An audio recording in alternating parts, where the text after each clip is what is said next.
You know the story of the ugly duckling, right? It's a stupid story because it should just be called the swan that got lost. Well, stadiums can be ugly ducklings. Sometimes they start out as humble, average, and basic, but instead of tearing them down and rebuilding anew, they get renovated, upgraded, and then they spread their wings and fly. Or just look decent. Well, let's meet our ugly ducklings. Stadiums that underwent dramatic transformations are coming up right after this. Do you like coffee? Of course you do. And there's nothing like a warm, fresh batch of aromatic coffee filling your morning with smells of optimism and delicious, ethically sourced Arabica beans. Unless you're a Giants fan, then you only get the smell of my coffee, Benchwarmer Brew, which is a beautifully crafted light roast. And that means it has a lot of caffeine and none of Dave Gettleman's draft picks inside. And guess what? My fellow buddies also have blends of their own. Yes, that salty Yinzer. And that tiny Broncos fan even whipped up their own batches. So after this video, you can go to benchwarmerbrew.com from the link below and order my beans, either pre-ground or ground. And if you subscribe for monthly deliveries, you can save up to 25%. Benchwarmer Brew, the 5 Points Blend, the most cheatingest brand of coffee ever. First off, there is some criteria used. I was looking for more recent upgrades and transformations, and teardowns and rebuilds like Soldier Field don't count. Also, just adding a scoreboard and a pavilion is not a significant transformation. You'll see what I mean. A dual-use arena for football and basketball, the Carrier Dome had been much maligned in its 40-year history. Its terrible roof and the pure irony that it is named after the HVAC company Carrier, and it didn't even have air conditioning. That all changed in 2020 when an inflatable roof was swapped for a crown truss system, which hangs the translucent roof and is better equipped to battle snow. A new Jumbotron, air conditioning, and LED lights were added to the inside. Gene Dangus approves.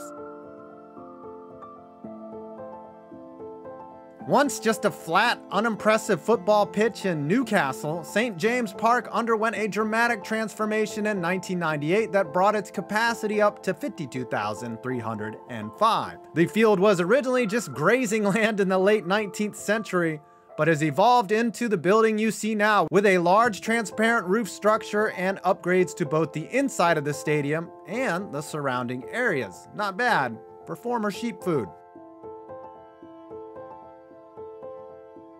Angels Stadium is really interesting as it's been changed so many times. When it was built in 1966, it was originally single-use, then converted to dual-use, then switched back to a single-use stadium in 1998. Once home of the LA Rams, Angel Stadium was entirely enclosed and served as the backdrop for their near World Series run in 1986, but not where they filmed this. This was Dodger Stadium, actually. In 1998, the outer upper deck was removed and the park was renovated with rocks in center field and a great view of Anaheim. This is one of the rare instances where keeping the foundation of the old stadium was a good move and has preserved the site's use for over 55 years. Pretty much the same amount of time it feels like the Angels have wasted Mike Trout. Don't argue with me on that.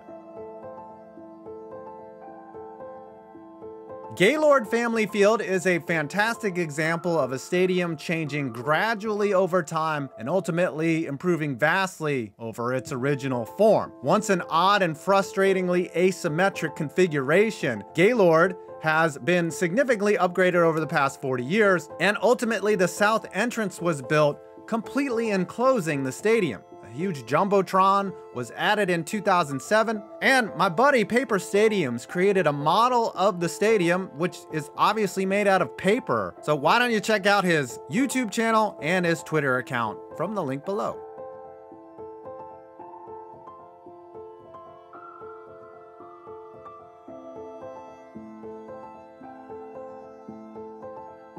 Hard Rock Stadium, despite its many names, followed a pretty simple path to get where it is today. Upgrade and get Super Bowls, or else. Once the host of the Marlins, Dolphins, and 5 Super Bowls, the stadium began to age rapidly due to the elements, extreme heat, and, well, age. In 2015, an open roof canopy and full interior seating upgrade was performed, and the stadium was awarded Super Bowl LIV, where, unlike the new roof, the 49ers collapsed late.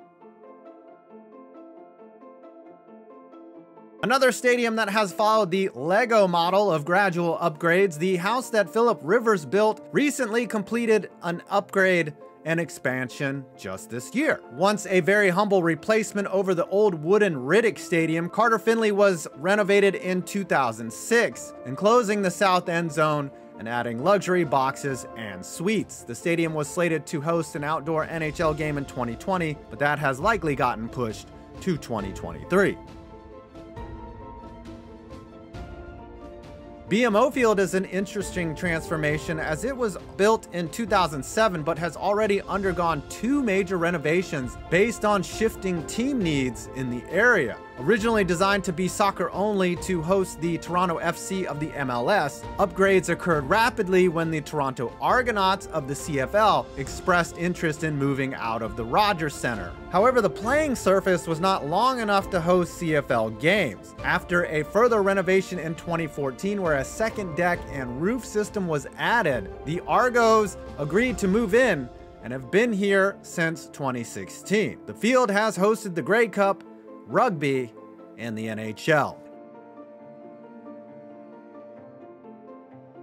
Say what you want about Liberty University, but both the rise of their football program and the evolution of their stadium has been nothing short of remarkable. Originally a standard single-level dugout-style stadium on a tiny campus that only held 12,000 students, Williams Stadium added a deck in 2009 to the home side and a press tower in 2010. In 2018, the student side was completed, which also added a deck and brought the capacity to 25,000. There are plans to enclose the south end zone and add 5,000 more seats in the future, where talk of going to 60,000 seats is a possibility. Not shocking, as they are already the best team in the state. Flame away, Tech and UVA. And now for our biggest stadium transformation. Did someone say tradition? Once literally a grandstand in a dirt patch, Kyle Field has undergone many upgrades over the last 100 years and has evolved into a modern SEC venue. Much like Gaylord family, the stadium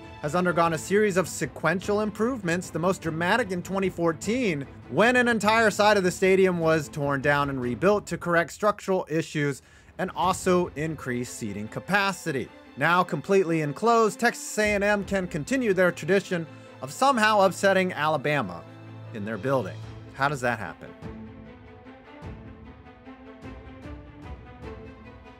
Well, I hope you enjoyed this video. Please leave a like, comment, and subscribe on 5 Points Vids. And you made it to my next video.